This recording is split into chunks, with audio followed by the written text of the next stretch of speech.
Hi everyone, welcome back to Zesty Thoughts with your host Annábla. Welcome to episode 53. This is my birthday episode. Woo woo! Technically my birthday was yesterday, but I'm still feeling the birthday vibes, you feel me? I'm so grateful. I had such a wonderful birthday. So many amazing messages from friends and loved ones and birthday love, and I'm so grateful. I had such a chill day yesterday. I went and got my free Starbucks. Because, girl, you know I'm going to take advantage of that free Starbies. I had work and I was a little dressed up yesterday. I'll post my fit here.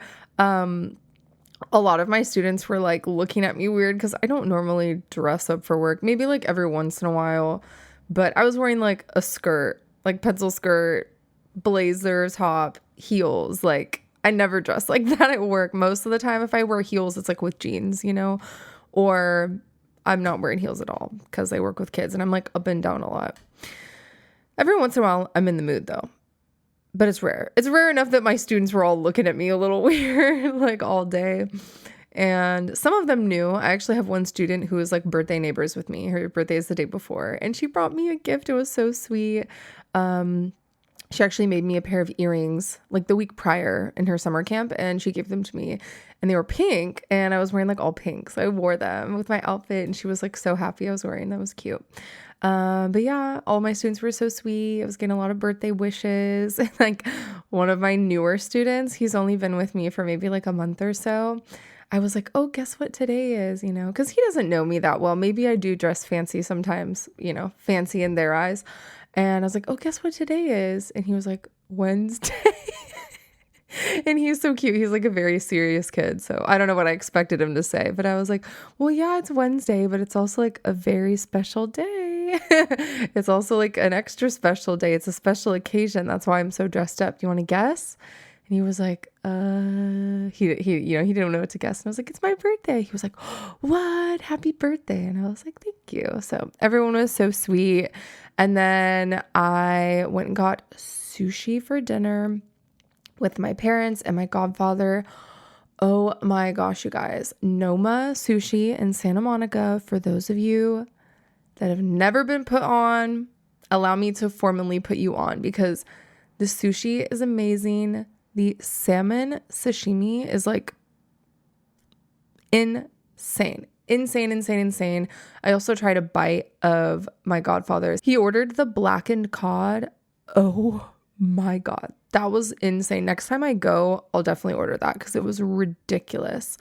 Food was really good. I had some plum wine to like celebrate. They're actually going to be moving locations in the next month or two. The current building that they're in, that they've been in for like decades, is going to get demolished, unfortunately.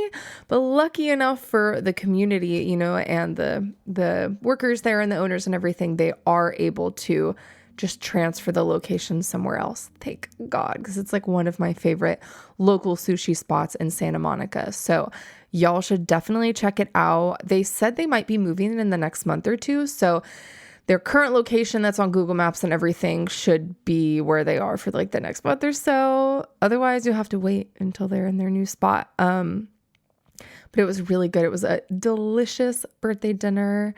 And I'm so grateful. I just had such a like chill, relaxing day. And it's like, I'm turning 28. What am I going to do, on my birthday? I have work. It is what it is. A few of the parents were like, oh, you're working today on your birthday. And I'm like, I don't know. Yeah. Maybe if it was on a Friday, I would like take a little weekend trip, but it's on a Wednesday. Like, what am I going to do? I'm just going to work. It's fine. I'm celebrating this weekend with friends anyway. I'm going to have a karaoke party at my place. I'm super excited. I love karaoke. I was thinking of going to like a karaoke, like private karaoke room, like booking something like that. But I was like, well, let's just have it here because most of those karaoke spots, obviously there's like a book and there's a limited amount of songs that you can choose from. And I was like, well, we could just do it at my place. I have YouTube Premium on my TV. And I just sent out a playlist, like a collaborator playlist on YouTube so people can add songs ahead of time if they want, and I'm just going to shuffle through that playlist, set up my PA in my living room. So I'm super excited for that. That's going to be so much fun. And like most of my friends are singers, so it's like even more fun because everyone's just going to eat all night. It's going to be so amazing. But yeah, I had the most amazing 28th year of life. It's so weird to think about how technically when you celebrate like your first birthday, you're celebrating finishing your first year of life. So since I celebrated my 28th birthday yesterday, I guess technically I'm celebrating having completed my 28th year of life. So I did want to share a few things that I've learned in my 28th year. It has been a year with a lot of ups and a lot of downs. I sound like a broken record, but I was hit by a car in February. So that was like a very challenging time of the year, as you could, probably assume. Previous half of my, 28th year and like the second half of 2024, I got to travel and spend time with my partner and his family.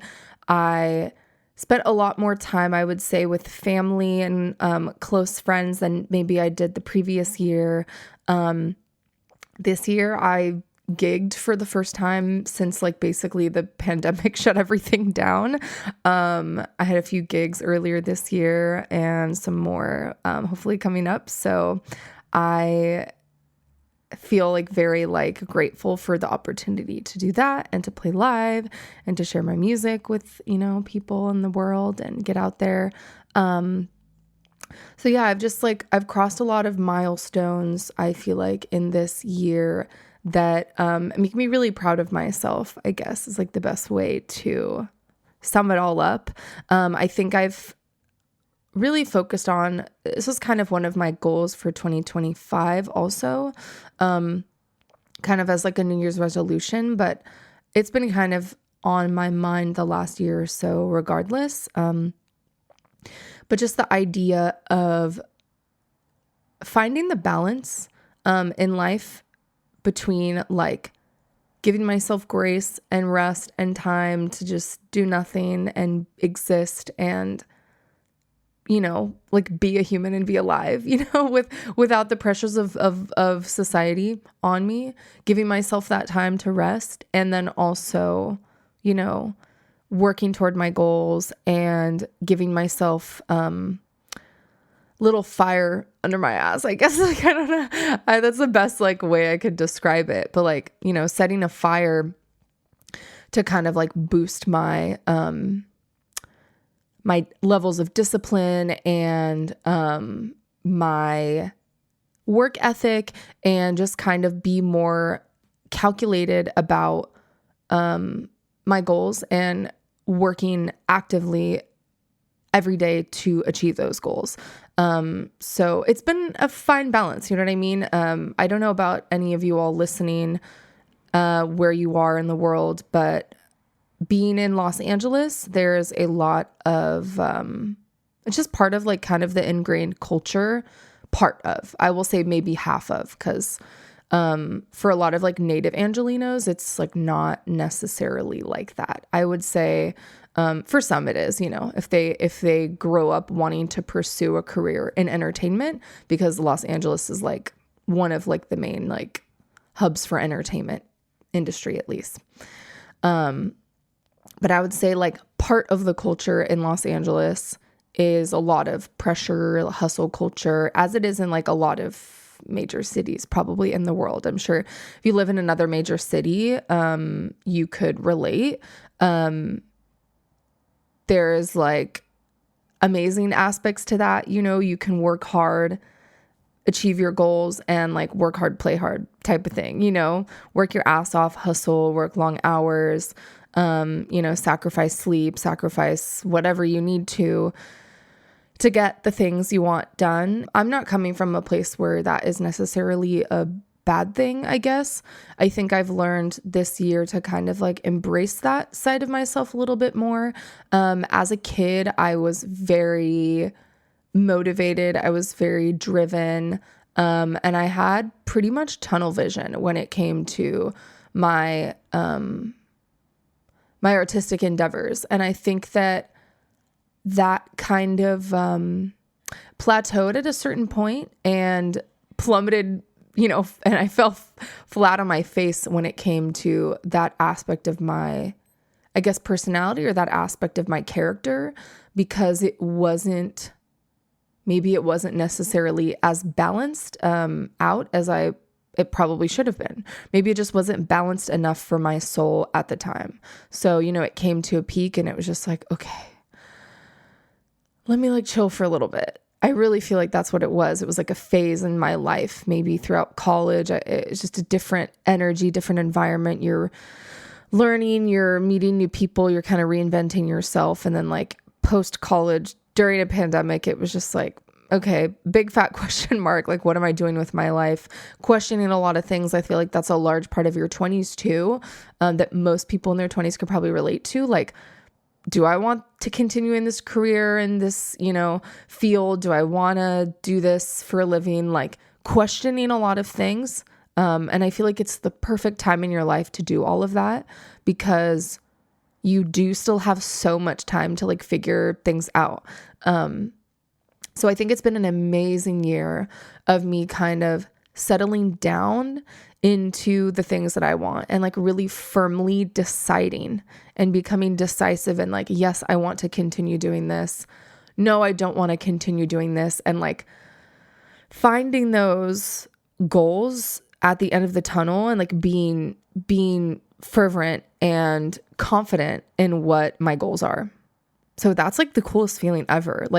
Everyone gets there eventually. It's just that journey that can be so rocky and just make you question everything. But I also feel like that's normal. That's part of life. Everyone at some point probably has a moment like that in their life, or a phase like that in their life, where they're like, what am I doing? And it's perfectly normal. Don't feel alone in that. And just remember that it's temporary. You will experience things as you are on that kind of rocky journey that will enlighten you or change your perspective, or, solidify a feeling that you had kind of deep down that maybe you weren't listening to.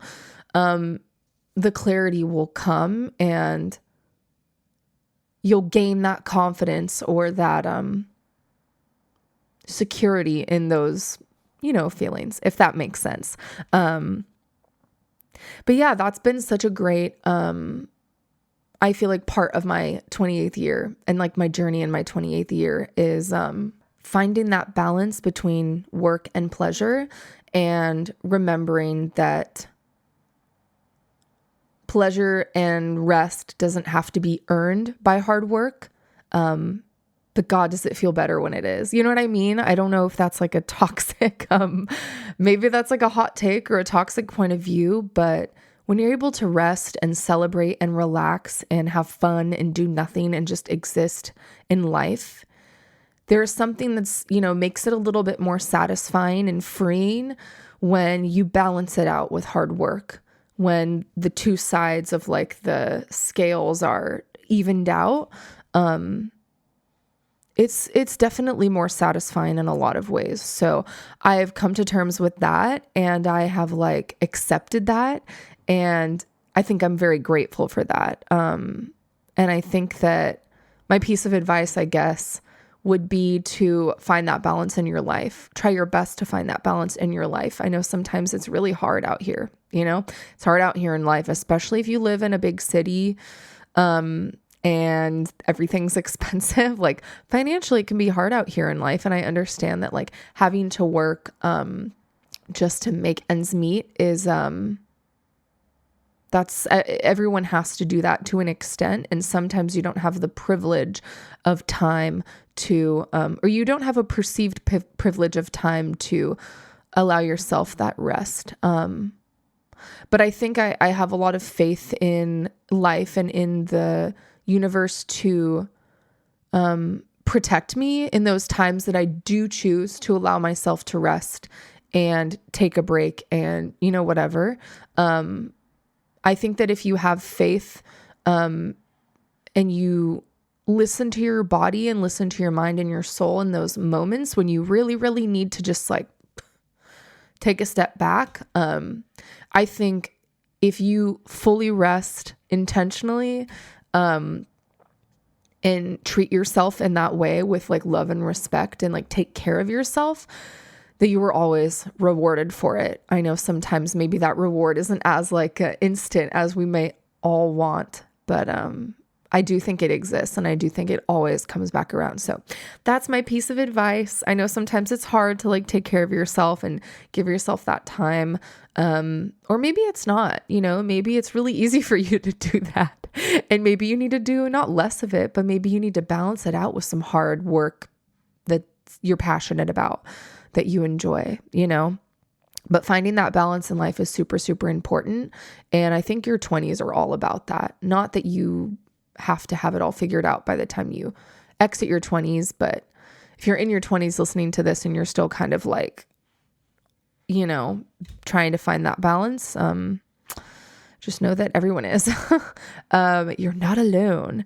So yeah, I think I'm really, really grateful for a lot of like the insight that I've been able to accrue this year as far as that goes. I had to really force myself to rest a lot this year, and obviously physically because of injury, and it gave me a very, very different perspective on how I spend my time and things that I value.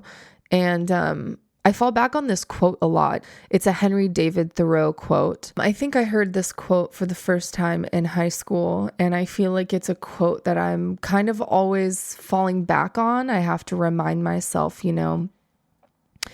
that that balance includes some selfishness and it includes some selflessness, that you have to give in order to get, and you have to get in order to be able to have the capacity to give. And it reads, "The cost of a thing is the amount of what I will call life, which is required to be exchanged for it, immediately or in the long run."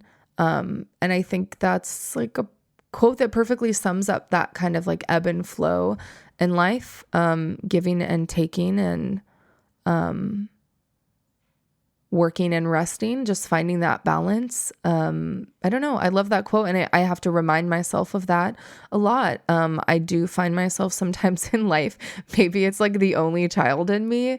I have to kind of check myself on my selfish tendencies, and that's something that I think I'm going to go into my 29th year of life, working on actively, checking myself on my selfishness and finding more ways to give in my life in order to, exercise that half of the balance. You know what I mean? There are some aspects of my life where that is not in sync. I want to give more in my friendships. I want to give more with my family. I want to give more towards my musical projects, not really with any specific goal or outcome in mind, but just giving to give.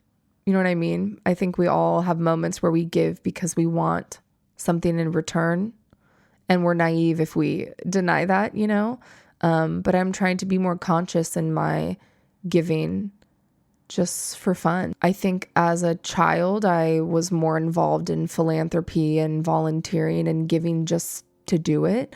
That's one of the benefits of being part of the Girl Scouts was, it was just part of it. You just did it. It was just part of your activities. It was just part of what you do in life, giving service. I think that that's a part of my past self that I have kind of abandoned a little bit, that I would like to revisit, getting more involved, hands-on with my local community and giving my time to help others. So that's one of my goals going into my 29th year of life that I'm very, very excited to act on.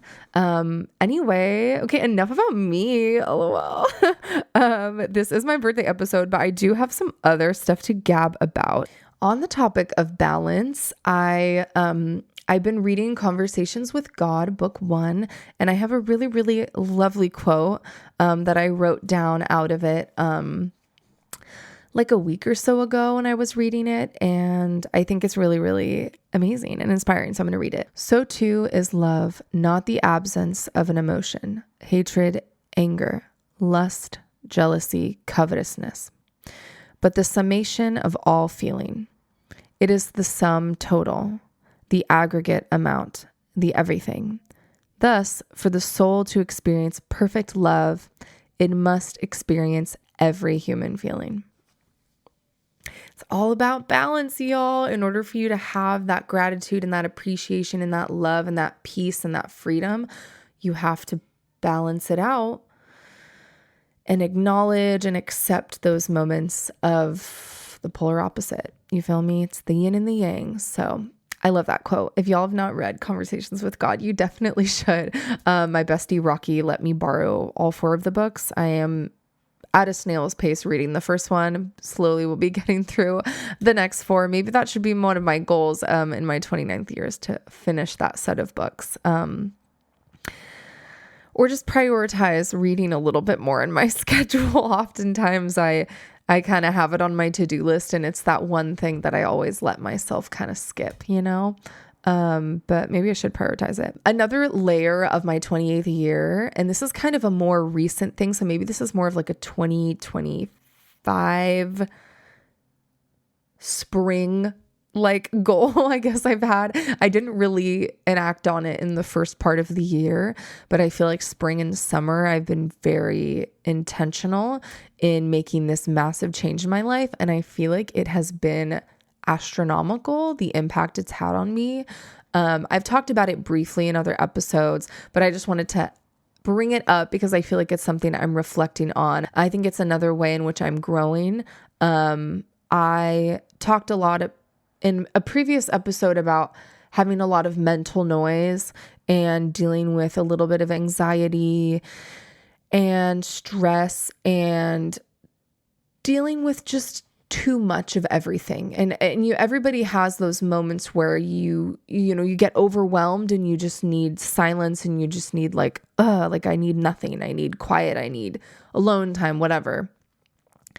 I have found recently that I can avoid those moments of overwhelm if I just experience life with a little bit more silence to begin with. Okay. So for example, I used to always have a podcast on, always have music on or a Netflix show.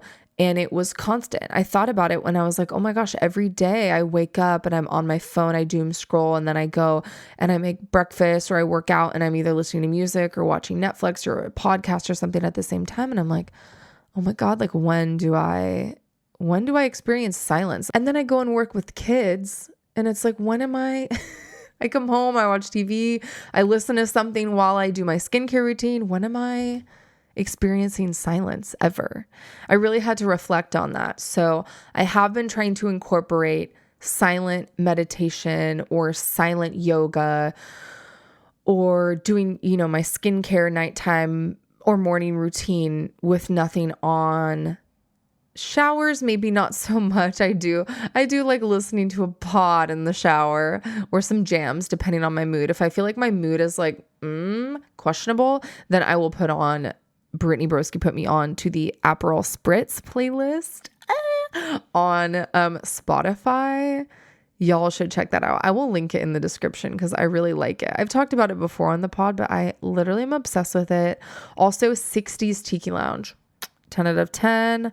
Also, Fallout Radio, so good. Sauteing and slow dancing is another good one. I think Cammie put me on to that. And then one of my good friends, M, has an amazing playlist called Simply and Effortlessly. I'm just going to link all of those playlists in the description so y'all can check them out. But those are one of those 4 playlists is my go-to for showers because it's just the vibe. You feel me? But yeah, regardless, I think that that's something that I would maybe advise. I think a lot of us are constantly consumed with whatever. If you're at work and you're on a device and there's communication and you're constantly, a lot of people work and listen to music or whatever on your commute, while you exercise, all those kind of, I feel like just in life, it's been like conditioned to like, oh, you pair it with something. At least for me. Maybe I'm alone in that. I don't think I'm completely alone in that, but maybe like maybe I need to chill a little bit. Like a lot of our generation probably does.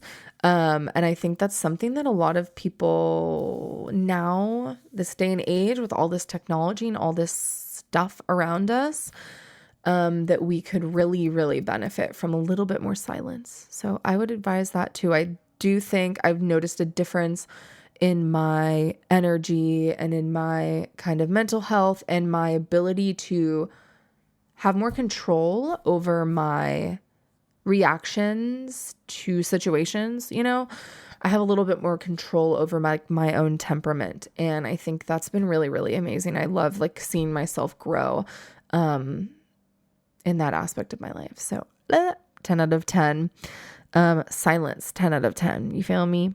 Also, I did want to hop on here today and show y'all my new glasses. Period. New glasses, new personality. These eat down. I don't care what any of y'all say. These be eaten down. If you remember, my last frames were super thick, chunky, cat eye dramatic Prada. High fashion. These are so demure, and I love the little detail. I don't know if you can see. It's probably not going to be in focus, but I hope that y'all can see that little detail right there. It's so cute and demure. And the little arms are like a little brown. I love me a brown accent. I feel like it's just so demure. I do find that I'm a little bit more medium to low contrast when it comes to accessories, hair, all that. The two dark, I feel like makes me look like a ghost. I look like I'm giving Casper, if everything is too high contrast. So I have to find that kind of I have to find that kind of medium contrast. And these are just so cute and demure. I feel like a little a little demure librarian. I love them so much. I also feel like you can see my face better with them. They're kind of also the one other layer of them that I like, and I feel like such a grandma saying this, but like, when you're wearing glasses, because these are for my farsightedness, so I need them to see like up close. I also have an astigmatism, so really I need them to kind of correct when my eyes get tired with reading and being on devices like at work and at home and stuff like that. But I love because the frame is so thin that like I could be looking at sheet music at my computer, whatever, and then look up and peek at my student and be able to kind of like, it's giving bifocal, you feel me? But I do just kind of rest them right here on the edge of my little nose. And I can just go, ooh, ooh, ooh, ooh. And it gives me a little bit more flexibility. I find I don't have to like take them on and off as much. The other frames were so chunky that even if I put them here, like I wouldn't have a clear view above them. So period. Good choice, girl. I love them so much. And they're so cute and demure. I don't even know what brand they are, to be honest. Envision. I was at my eye doctor looking for new ones, and they were like, oh yeah, these are all the, the women's ones. And I was like, okay, cute. And I looked through all of them for like 10 minutes and I was like, these are all ugly. Like none of these are the vibe right now. And it was unexpected to me that I even needed new ones. Girl, I didn't budget for that. If I'd known, I would have thrown that in my budget and I would have been ready to get them Pradas or them Tiffany, like some cute ones, because I'm trying to have cute glasses. But all the other ones were like kind of mid. And then she goes, also, there's this drawer over here. Those ones, like the frames are free. You just pay for the lenses and like everything. And I was like, period. Well, show me the free ones, girl. And these just immediately stuck out to me. I also love that the nose in the center is like a little like curve. They're so cute. I love them so much. So my Pradas are retired. Those are like my emergency backup lenses if anything were to happen to these babies. But I really hope not, because they're so cute. So yeah, new glasses, new personality. You feel me? Leo season. Period. New age, new frames. Okay, last segment of today's episode. the night before my birthday on Tuesday, my student that I normally have Tuesday nights rescheduled. So I was like, period, I'm going to watch a movie. I was like, can I pick the movie since my birthday's tomorrow and we're probably not going to watch a movie on my actual birthday? And they're like, yeah, sure. So girl, I clicked right onto Disney Plus and I was like, let me see. I want something nostalgic. I want something cute. I want something wholesome. And yes, I did put on Pooh's Grand Adventure. I did. For those of you that don't know, I had that shit on VHS when I was a kid.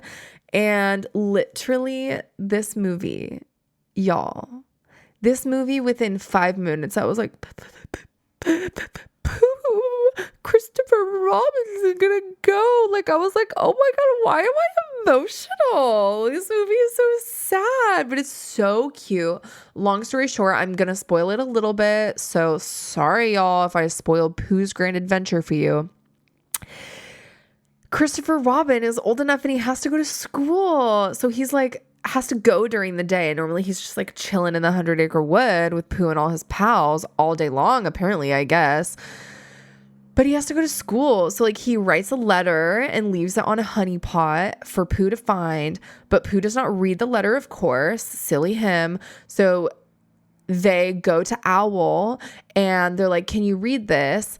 And he's like, yeah, but it's covered in honey. So they misread it and they think he's going to Skull. So they go on this like giant adventure, like to try to find Christopher Robin in the 100-acre wood. And it's so freaking cute. So wholesome. I literally love it so much. The original songs, I'm sorry, y'all need to be put on. I'm going to share the album, the Spotify and Apple Music links for the soundtrack because y'all don't even understand. You can't even begin to understand. So there's something about the songs that people were writing for Disney movies in the 90s. I'm sorry. Absolutely ridiculous. Absolutely just heart-wrenching and devastatingly horrible and sad and amazing all at the same time. But it's so cute, and eventually he does get reunited with Christopher Robin, and Christopher Robin's like, no, I went to school, not to school. Like, you silly old bear. And it's just so cute. And also, I love it so much. Anyway, so one of the songs literally put me on my ass. I was like, wait. And I remembered, like, tell me why I remembered, like, every word. Like, remembered the melody from when I was little and used to watch this on VHS. And I'm like, okay, I want to memorize like other things right now, but like that is stuck somewhere in my brain. And like, can I just get that out so I can memorize new things? Nope. Okay, cool. I guess it's just stored in my brain forever. Got it. Taking up space in my brain. But for good reason. Literally one of the songs, I just wanted to read the lyrics because they're literally insane. You're going to cry. They just do not, in my opinion, they do not write songs like this anymore. Far and few between. Far, far, far and few between. Not to say there aren't people that are writing like bomb-ass songs, good-ass songs, and timeless songs, but it's like, this shit's on another level, okay? Come out, moon. Come out, wishing star. Come out, wherever you are. I'm out here in the dark, alone and wide awake. Come and find me. What? I'm empty and I'm cold. Pooh! And my heart's about to break. Come and find me. I need you to come here and find me, 'cause without you, I'm totally lost. I've hung a wish on every star. Not me crying right now. What the fuck? This song is ridiculous. I need you to come here and find me, 'cause without you, I'm totally lost. Huh? I've hung a wish on every star. It hasn't done much good so far. I can only dream of you wherever you are. Bro, you gotta be kidding me. I'll hear your laugh. I'll hear you laugh. I'll see you smile. I'll be with you just for a while. But when the morning comes and the sun begins to rise, I will lose you. Why? Why did they do that to us? Literally, why? Literally, why? I used to believe in forever, but forever's too good to be true. Oh my God. Don't lose hope, Pooh. I've hung a wish on every star. It hasn't done much good so far. I don't know what else to do. Oh, come on. Why would you write that? Except to try to dream of you and wonder if you're dreaming too. Wherever you are, wherever you are. Moment of silence for that song. Come on. Oh my God. Why? Why and who and when and how and for what? That's insane. Those lyrics literally chokehold on me. Chokehold. Literally. And then there's like 2 other parts of the movie that literally ended me. Like spiritually and emotionally ended me. So literally this scene right before he sings this song, Pooh is like in desperation. Everyone's asleep. They're like in this like scary like wooded area, and like he can't sleep, and he wakes up in the middle of the night and he's thinking about Christopher Robin, and he goes, I've looked all the places you aren't. I just can't find the places you are. I only know that you are where I am not. And where am I? I wish you were here to tell me. Perhaps if I were to wish very, very hard. Proceeds to sing the most heart-wrenching song in the world to exist ever. Literally, I can't like, if you want to cry, watch this movie. If you want to sob, hiccup sob, as Em would say, if you want to hiccup sob uncontrollably, watch Pooh's Great Adventure. I promise you, you'll sob. I actually bet money you'll sob. So that was my thirst of the week. Pooh's Great Adventure. Also, Leo season, my birthday. That was like my other thirst. Cause like, hi, me. It was me day. But yeah, oh my gosh, just 10 out of 10. All right, everybody, I'm going to wrap up today's episode. I hope that you have a wonderful week and a fun weekend. Stay safe, and I'll see you next week. Bye.